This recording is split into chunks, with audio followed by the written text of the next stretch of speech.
faire un parallèle avec ce que vous avez ramassé ce matin. Donc nous, on est à 1500 km de la première terre la plus proche.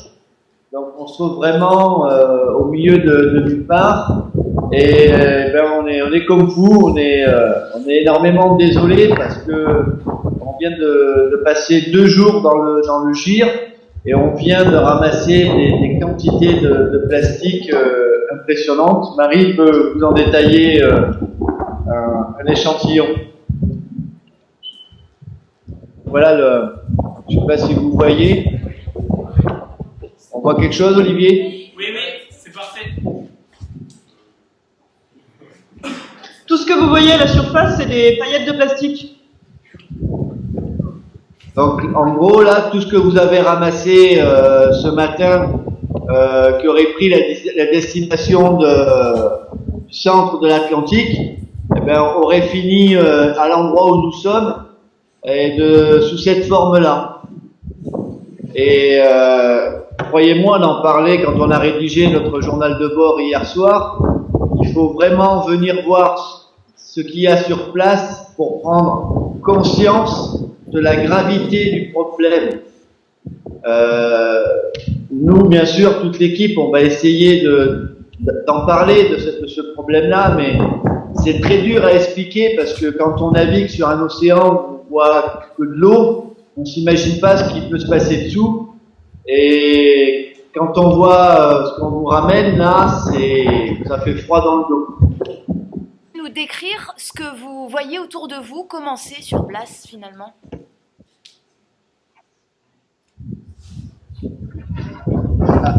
Alors sur place, hein, c'est comme si on était c'est comme si on était sur l'océan, comme si on était sur l'océan. Ça arrive pas. On est sur une mer très calme. Voilà. C'est très tranquille parce que c'est une zone en fait où les courants sont annulés. C'est une zone très placide. Bon, on a de la chance, on n'a pas de mauvaise météo.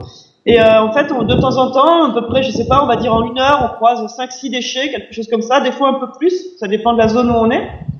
Mais surtout, justement, ce qui est impressionnant, c'est quand on met nos filets à l'eau et là, toutes les choses qu'on ne voit pas, on les retrouve dans notre filet. Donc en fait, c'est pas une pollution spectaculaire visible à l'œil nu. C'est une pollution beaucoup plus sournoise. Des sentiments. Ouais. Ah, c'est très difficile à décrire comme sentiment, hein, ce qu'on disait tout à l'heure. Il faut vivre l'expérience de venir ici et de s'intéresser à la chose pour en mesurer la gravité. Ok, merci. Voilà. Est-ce que vous plongez pour aller voir ce qui se passe en dessous? Sur quelle profondeur est-ce que tu plonges pour aller voir en dessous ce qui se passe?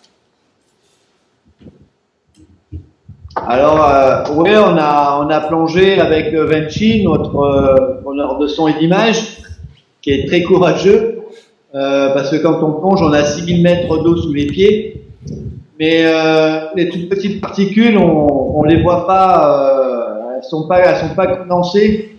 Donc on peut pas les voir. Alors après, bien sûr, si on plonge autour d'un macro-déchet, un gros objet, bien sûr, on verra que l'objet en flottant crée un habitat, une sorte de maison pour les poissons, et on verra de la vie, ouais.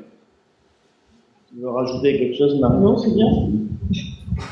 Est-ce que vous avez d'autres questions? Mais vous êtes combien sur le bateau et quel type de métiers sont représentés, biologistes? T'as entendu? Non, c'est trop loin.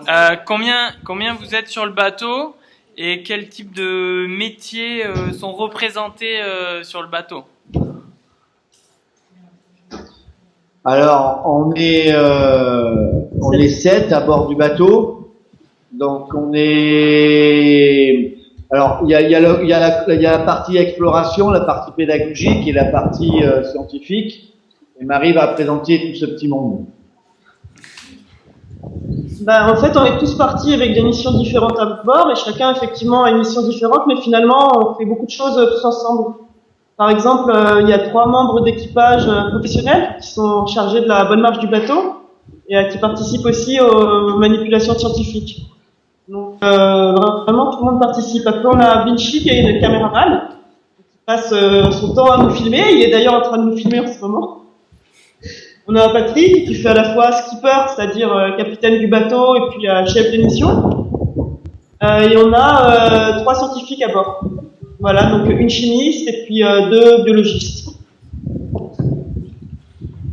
Et puis après, pour la partie pédagogique, c'est-à-dire pour vous parler, Patrick et moi par exemple, on peut venir aussi l'équipage régulièrement, ceux qui veulent discuter avec vous.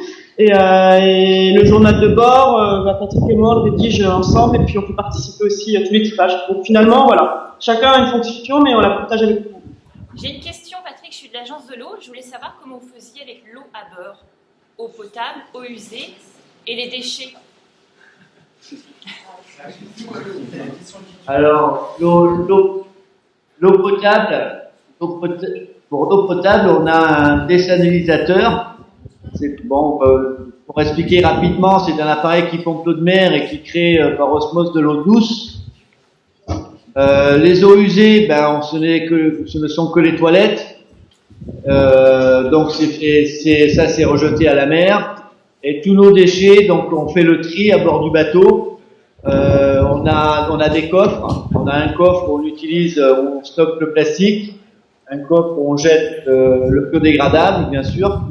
Et les poubelles qu'on ne peut, style boîte de conserve, tout ça, sont stockées à l'avant du bateau, nettoyées et stockées à l'avant du bateau. Je voulais juste faire passer le message Oui.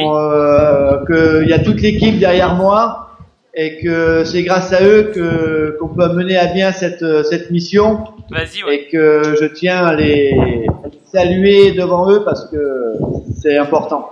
Donc voilà, j'ai toute mon équipe qui est derrière et qui vous embrasse.